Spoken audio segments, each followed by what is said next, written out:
Hi welcome to 9 vibes health. నేను మీ శ్రావణి. జనరల్గా కీళ్ళ నొప్పులు, కాళ్ళ నొప్పులు అనే సమస్యల గురించి వింటూనే ఉంటాం. సో ఈ సమస్యలపై మనతో మాట్లాడడానికి డాక్టర్ వెంకట్రామ్ ప్రసాద్ గారు మనతో పాటు ఉన్నారు. మరిన్ని వివరాలు ఆయన్ని అడిగి తెలుసుకుందాం. Hi sir. నమస్తే అమ్మా. ఆర్థోపెడిక్ అంటే ఏంటి? ఏ సమస్యలు ఉన్న వాళ్ళు మిమ్మల్ని సంప్రదించవచ్చు? ఆర్థోపెడిక్స్ అంటే muscular skeletal disorders or muscular skeletal diseases గురించి చెప్పింది. అంటే మస్కులర్ స్కెలిటల్ అంటే మజిల్ అంటే కండరం, కండరము, నెక్స్ట్ దాని లిగమెంట్స్, టెండన్స్ ప్లస్ బోన్స్ అంటే బొమికలు ఆర్ బొక్కలు అంటున్నాం, తెలంగాణలో అయితే బొక్కలు అంటాం. వీటి గురించి ఫ్రాక్చర్స్ కానీ, తర్వాత జాయింట్లు అరగటం కానీ, ఈ దీర్ఘకాలిక సమస్యలతోటి డీల్ చేసేది ఆర్థోపెడిక్స్ అంటారు. దీర్ఘకాలిక ఆర్థోపెడిక్స్ నొప్పులని కూడా సర్జరీ లేకుండా నయం చేస్తారని విన్నాం. సో ఇది నిజంగా చేస్తారా సార్? దీర్ఘకాలిక సమస్యలు అంటే మెయిన్లీ ఇన్ఫ్లమేటరీ ఆర్థరైటిస్ అంటే రిమటాయిడ్ ఆర్థరైటిస్. వీటికి మేజర్ ట్రీట్మెంట్ అంతా చాలా వరకు మెడికేషన్ తోటి తగ్గిపోద్ది. కానీ ఎర్లీ వస్తే, అంటే ఎర్లీ అంటే వచ్చిన కొద్ది రోజుల్లో వచ్చినా, నెలలో వచ్చినా వీటికి ట్రీట్మెంట్ ఉంటుంది. అదే అడ్వాన్స్ స్టేజ్ అంటే బాగా జాయింట్ అంతా డ్యామేజ్ అయిపోయి ఆ టైంలో వస్తే మాత్రం మెడికేషన్ తోటి, ఇట్లా మెడికేషన్ కంపల్సరీ వేయాల్సిందే. కానీ ఆ సమస్యకు మాత్రం సర్జరీ పరిష్కారం. 30 to 40 ఇయర్స్ మధ్యలో కీళ్ళ నొప్పుల గురించి చాలామంది ఇబ్బంది పడుతుంటారు. వాళ్ళకి ఏం ప్రికాషన్స్ తీసుకుంటే రాకుండా ఉంటాయి? ఫస్ట్ థింగ్, ఏజ్లో పేషెంట్ వెయిట్ అనేది తక్కువ ఉంటే జాయింట్ మీద బరువు అనేది తగ్గుతుంది. తర్వాత రెగ్యులర్ ఎక్సర్సైజ్ అంటే ఒకటి సైక్లింగ్ కానీ, స్విమ్మింగ్ కానీ, ఆర్ వాకింగ్, జెంటిల్ వాకింగ్. ఆ వాకింగ్ కూడా హార్డ్ సర్ఫేస్ మీద చేయకూడదు. అంటే హార్డ్ సర్ఫేస్ అంటే సిమెంట్ రోడ్స్ వీటి కాకుండా గ్రాస్ ఆర్ గ్రౌండ్ మీద చేస్తే ఆ వెయిట్ అనేది దాని జాయింట్ మీద తక్కువ పడుతుంది. తర్వాత స్మోకింగ్ వల్ల బోన్స్ వీక్ అవుతాయి. అంటే ఆస్టియోపోరోసిస్ ఉంటుంది. అంటే బోన్స్ వీక్ అయిపోయి ఆస్టియోపోరోసిస్, వీటి వల్ల కూడా జాయింట్స్ డ్యామేజ్ అయ్యే ఛాన్స్ ఉంటుంది.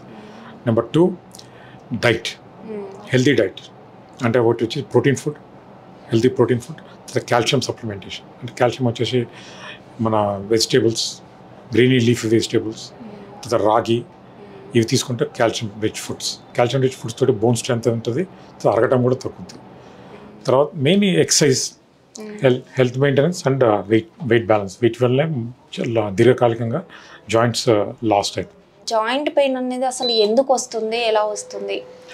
జాయింట్ పెయిన్ అనేది మెయిన్గా అరగటం వల్ల వస్తుంది, లేదంటే దెబ్బ తగులుతూ వస్తుంది. తర్వాత ఇంతకుముందు చెప్పినట్టు కీలవాతం అంటే rheumatoid arthritis are inflammatory arthritis, వీటి వల్ల వస్తుంది. ఈ జాయింట్ పెయిన్ వచ్చినప్పుడు చేయాల్సిందంటే యాక్టివిటీ తగ్గించుకోవాలి. అంటే మెట్లు ఎక్కడం, కింద కూర్చోవడం తగ్గించుకోవాలి. వాకింగ్ కూడా తగ్గించుకోవడం మంచిది. వెయిట్ రిడక్షన్ అంటే వెయిట్ తగ్గితే మంచిది, బరువు తగ్గితే మంచిది. ఒక బాగా లావున్న వాళ్ళు ఒక 5 kg తగ్గినా కానీ నొప్పులు చాలా వరకు తగ్గుతాయి.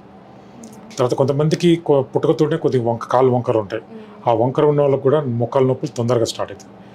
వీళ్ళు కూడా అంతే. వెయిట్ రిడక్షన్ ఒకటి, రెగ్యులర్ ఎక్సర్సైజ్, ఫిట్నెస్ తోటి. ఒకసారి బోన్ విరిగినాక అది అతకడానికి ఎన్ని డేస్ సమయం పడుతుంది సార్? ఒక్కొక్క బోన్ ఒక టైంలో అతుకుతుంది. జనరల్గా ట్రెడిషనల్ ఏదంటే 6 weeks నుంచి ఎంతైనా కానీ మినిమం 3 months, ఒక్కోసారి కావాల్సి 6 months కూడా పడుతుంది. మ్యాక్సిమం అయితే 1.5 year వరకు కూడా పట్టచ్చు. Okay sir. సరే, ఇప్పుడు జాయింట్స్ పెయిన్స్ ఇవన్నీ వచ్చే ముందు సిమ్టమ్స్ బాడీలో ఏమేమి ఉంటాయి? జాయింట్ పెయిన్స్లో వచ్చే కామన్గా ఏంటంటే నొప్పి. చాలామంది నొప్పితో వస్తుంది. నెంబర్ 2, కాళ్ళు వంకర కావటం ఆర్ వేరే జాయింట్లు కూడా కొద్దిగా వంకర కావచ్చు. తర్వాత వాకింగ్ అంటే నడవటం తగ్గుద్ది. తర్వాత స్టిఫ్నెస్ అంటే జాయింట్ స్టిఫ్ ఉంటుంది. తర్వాత నీరు వస్తుంది. నీరు వచ్చి చాలామంది వచ్చి కాళ్ళు వాషింగ్ అంటారు, మొక్కలు వాషింగ్ అంటారు. ఆ వాషింగ్ అంతా నీరు వస్తుంది. అంటే ఇన్ఫ్లమేషన్ తోటి నీరు వస్తుంది. ఆ నీరు వల్ల వాపు వచ్చి నొప్పి వస్తుంది, ప్లస్ వాకింగ్ మన జాయింట్ మూవ్మెంట్ కూడా తగ్గుద్ది. అంటే అసలు నీరు ఎందుకు వస్తుంది సార్? అంటే రీజన్ ఏంటి? మోకాల్లో నీరు ఆర్ ఎనీ జాయింట్లో నీరు వచ్చేది ఎందుకంటే ఫస్ట్ కార్టిలేజ్ అని ఉంటుంది మోకాల చిప్పకి. ఇప్పుడు ఇది నార్మల్ జాయింట్ అమ్మా. ఇప్పుడు ఇది కార్టిలేజ్ అంటారు, ఈ మన బ్లూ కలర్లో ఉన్నది. ఇప్పుడు కొబ్బరి చిప్ప తీసుకోండి. కొబ్బరి చిప్పలో ఆ కొబ్బరి ఉంది కదా, ఆ కొబ్బరిని కార్టిలేజ్ అనుకోండి. ఆ చిప్ప బయట చిప్ప మాత్రం భూమికి అనుకోండి. ఈ కార్టిలేజ్కి ఒకసారి డ్యామేజ్ అయిందనుకోండి, ఇది ఎర్లీ స్టేజ్ ఉంటుంది, ఇది ఎర్లీ స్టేజ్లో కొద్ది డ్యామేజ్ అనుకోండి, ఈ కార్టిలేజ్ బయటకు వస్తుంది. బయటకు వచ్చినప్పుడు ఇన్ఫ్లమేషన్ అని వస్తుంది, అది టిష్యూస్ తోటి ఇన్ఫ్లమేషన్ వచ్చి ఇన్ఫ్లమేషన్ వల్ల నీరు వస్తుంది. ఆ నీరు అనేది నీరు రావడం వల్ల కొద్దిగా ఇన్ఫ్లమేషన్ తగ్గుద్ది, కానీ నొప్పి ఆ నీరు ప్రెషర్ తోటి నొప్పి ఎక్కువ అవుతుంది. ఇప్పుడు ఎక్కువసేపు కూర్చునే వారిలో నీరు అనేది అరికాళ్ళకి అంటే కింద కాళ్ళకి ఎక్కువ ఉబ్బినట్టుగా అనిపిస్తుంది, అంటే కిందికి ఎలా వస్తుంది అది? ది కాఫ్ మజిల్ ఉంటుంది కదా, cough muscle works as a heart, peripheral heart. అంటే ఇప్పుడు మన గుండె ఎట్లా ఉంటుంది, గుండె ఎట్లా కొట్టుకుంటుంది ఆ బ్లడ్ని ఫుల్ పంప్ చేయడానికి, అట్లే కాఫ్ మజిల్ కూడా ఈ పంప్ కాంట్రాక్ట్ చేసినప్పుడల్లా కింద నుంచి పైకి పంప్ చేస్తుంది. సెడెంటరీ అంటే ఇప్పుడు మామూలు కూర్చుంటే అంటే ఏం పని చేయకుండా ఫుట్ని పైకి మూవ్ చేయకపోతే ఆ హార్ట్ అనేది అంటే పెరిఫరల్ హార్ట్ అనేది పనిచేయదు. అప్పుడు ఏమైందంటే బ్లడ్ కిందనే ఉంటుంది, కింద ఉన్నప్పుడు స్లోగా వాటర్ అనేది సీప్ అయ్యి ఆ టిష్యూస్ వస్తుంది. అందుకే ఎప్పుడు కంటిన్యూస్ కూర్చునే వాళ్ళకి కాలు వాస్తాయి, అది లాంగ్ జర్నీ చేసి వచ్చిన వాళ్ళకి కాలు వాస్తాయి, మోకాలు అరిగిన వాళ్ళకి మూమెంట్ రాక కాలు వాస్తాయి. అది one of the common reason. Sir ఈ కాళ్ళ వాపు కానీ నీరు రావడం కానీ కీళ్ళ నొప్పులు ఇవన్నీ హార్ట్కి ఏమైనా ఎఫెక్ట్ చూపే అవకాశాలు ఉన్నాయా? హార్ట్కి దీనికి సంబంధం లేదు. మన రిమాటిక్ ఫీవర్ అని ఉంటుంది. రిమాటిక్ ఫీవర్ అంటే చిన్నపిల్లల్లో వస్తుంది, అది హెల్తీ డైట్ లేక కొంతమందికి మన స్ట్రెప్టోకాకల్ ఇన్ఫెక్షన్ అది దానికి అది వచ్చినప్పుడు joint problems plus heart problem కూడా వస్తుంది. అది కంప్లీట్ డిఫరెంట్. అది ఓన్లీ ఎంగేజ్ అంటే చిన్నపిల్లల్లోనే వస్తుంది. వచ్చినప్పుడు హార్ట్ ఇష్యూ ఉంటుంది, కీలవాతం ఉంటుంది. కీలవాతం కంట్రోల్ చేస్తూ దానికి ట్రీట్మెంట్ ఉంది, మెడికేషన్తో తగ్గిపోతుంది. సార్ ఈ మోకాళ్ళలో గుజ్జు అనేది అరిగిపోయిందని అంటారు, సో అది నిజంగా తిరిగి తీసుకురావచ్చా గుజ్జుని? గుజ్జు తిరిగి తీసుకురావడం అనేది ఎక్కడ లేదు. అంటే ఇవాళ రేపు చాలామంది చూస్తున్నాం మనం అడ్వర్టైజ్మెంట్లో ఇంజెక్షన్స్ ఇవన్నీ అని, అవన్నీ స్టిల్ డిబేటబుల్. ఇంకా రీసెర్చ్ ఇంకా నడుస్తుంది, ఇంకా డెఫినెట్గా అడ్వాంటేజ్ ఉందని కూడా గ్యారంటీ ప్రూవెన్ కాదు, ప్రూవెన్ ట్రీట్మెంట్స్ కావు. కానీ ఉన్నదాన్ని అంటే ఇప్పుడు ఒక స్టేజ్ నుంచి ఇంకో స్టేజ్ రాకుండా ఆపడానికి మనం హెల్తీ డైట్ తోటి, రెగ్యులర్ ఎక్సర్సైజ్ తోటి, కొంచెం మెడికేషన్ ఉంటుంది, డైటరీ సప్లిమెంటేషన్ అంటే FDA అప్రూవ్డ్ డైటరీ సప్లిమెంటేషన్ ఉంది. ఆ టాబ్లెట్స్ ఇచ్చి కొద్దిగా మైల్డ్ పెయిన్ ఉంటే మైల్డ్ పెయిన్ కిల్లర్స్ ఇచ్చి రెగ్యులర్ ఎక్సర్సైజ్ చేసుకుంటే you can prolong the disease course. అంతేగాని గుజ్జు లేని దాన్ని గుజ్జు పెంచడం అనేది ఇంకా లేదు. సార్ ఇప్పుడు మోకాళ్ళ నొప్పులు ఇవన్నీ వచ్చినప్పుడు ఏమైనా బాడీ పార్ట్స్ మీద బాగా ఎఫెక్ట్ పడే అవకాశాలు ఏమైనా ఉన్నాయా? బాడీ పార్ట్స్ అంటే మెయిన్గా జనరల్గా పెయిన్, నొప్పితోటి సైకలాజికల్గా ప్రాబ్లమ్స్ ఉంటాయి. అంటే ఫ్రస్ట్రేషన్, కోపం ఆ నొప్పి వల్ల. ఆపరేషన్ కన్నా ముందు పేషెంట్ అనీజీగా ఉంటారు, అంటే జనరల్గా కోపాలు, చిరాకు పడతాం ఇవన్నీ ఉంటాయి. ఆపరేషన్ చేసుకున్న వాళ్ళు చాలామంది దే విల్ బీ హ్యాపీ, ఎందుకంటే వాకింగ్ అయినా జనరల్ బయటికి వెళ్తారు, పబ్లిక్లో వెళ్తారు, so they will be more happy. And ఈ స్ట్రెస్ ఉండదు, ఈ కోపం అనేది కూడా చాలా తగ్గుతుంది. అంటే బేసిక్గా మన సైకలాజికల్గానే ఎక్కువ ఉంటుంది, వేరే వాటి మీద ఎఫెక్ట్ ఏముండదు. సార్ ఇప్పుడు ఎక్కువ మంది కూర్చొని వర్క్ చేస్తున్నారు ఇప్పుడు రీసెంట్ డేస్లో, సో వాళ్ళకి మీరు ఏం చెప్తారు? అంటే కీళ్ళ నొప్పులు త్వరగా వచ్చే అవకాశాలు ఏమైనా ఉన్నాయా వాళ్ళకి? కూర్చొని అంటే సాఫ్ట్వేర్ ప్రొఫెషనల్స్ ఉంటారు, వాళ్ళు కామన్గా కంటిన్యూస్ కూర్చొని ఉంటారు. వాళ్ళకి చాలామంది చెప్పేది అంటే నేను 8 hours 10 hours కూర్చుంటాను అంటారు. అది తప్పు. అది వాళ్ళకి వచ్చేది మోకాల నొప్పుల కన్నా ఎక్కువ నడువు నొప్పి, నెక్ పెయిన్. అంటే నెక్ పెయిన్ ఇవన్నీ రాకుండా ఉండాలంటే మెయిన్గా పోస్చర్, స్ట్రైట్ కూర్చోవాలి, అప్రైట్ కూర్చోవాలి. మానిటర్ కూడా ఐ లెవెల్లో పెట్టుకోవాలి, అంటే ఇట్లా ఈ లెవెల్లో పెట్టుకోవాలి. తర్వాత ఎవ్రీ 1 hour బ్రేక్ తీసుకొని ఒక 5 minutes అట్లా వాక్ చేసుకొని వచ్చి రావాలి.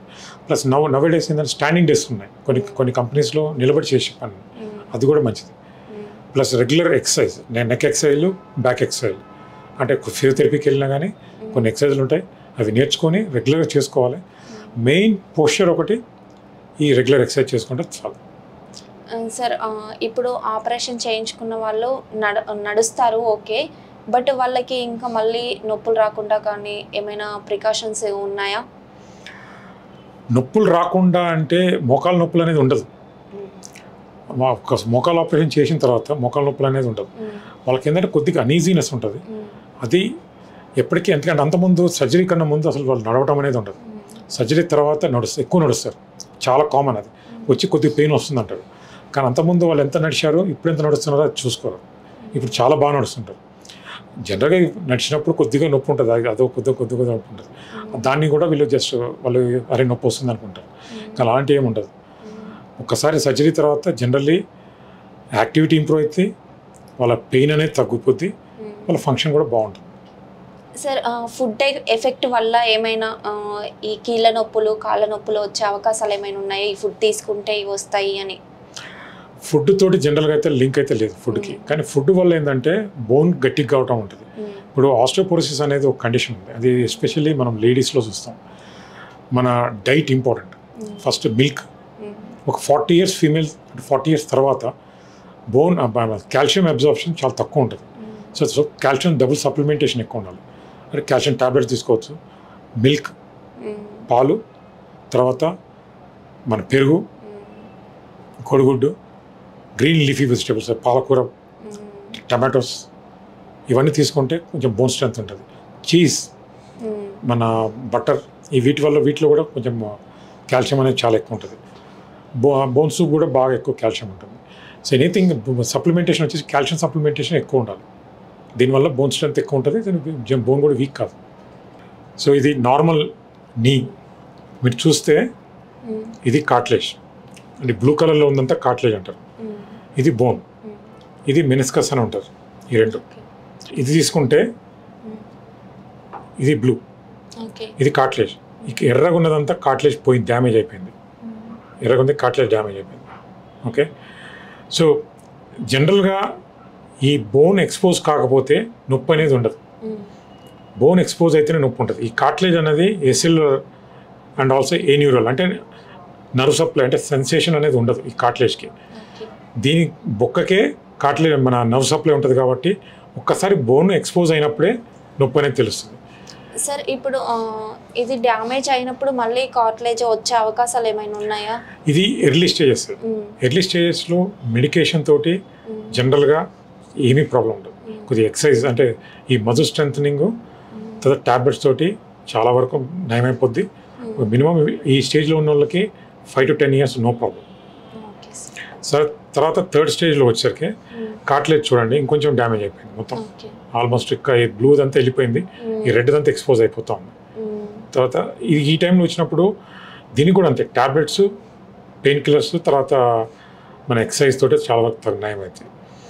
ఇది అడ్వాన్స్ స్టేజ్ మొత్తం. అంటే ఇది కార్ట్లేజ్ అంతా పోయింది, ఇదంతా ఎక్స్పోజ్ అయిపోయింది. ఇప్పుడు ఇక్కడ నుంచి ఇది ఒక్కసారి ఇది బోన్ టచ్ అయినప్పుడే నొప్పి వస్తుంది. కార్ట్లేజ్ ఉన్నప్పుడు నొప్పి ఉండదు, ఎందుకంటే ఇందాక చెప్పినట్టు కార్ట్లేజ్ సెన్సేషన్ ఉండదు. కార్ట్లేజ్ని గీకినా కానీ మీకు నొప్పి ఉండదు. సో కార్ట్లేజ్ రబ్ అయినప్పుడు మీకు ఏం ప్రాబ్లం రాదు. బోన్ తగిలినప్పుడే నొప్పి వస్తుంది, ఎందుకంటే బోన్కి సెన్సేషన్ ఉంటుంది, కింద బోన్కి సెన్సేషన్ ఉంటుంది. సో ఈ రెండు టచ్ అయినప్పుడు పెయిన్ వస్తుంటుంది.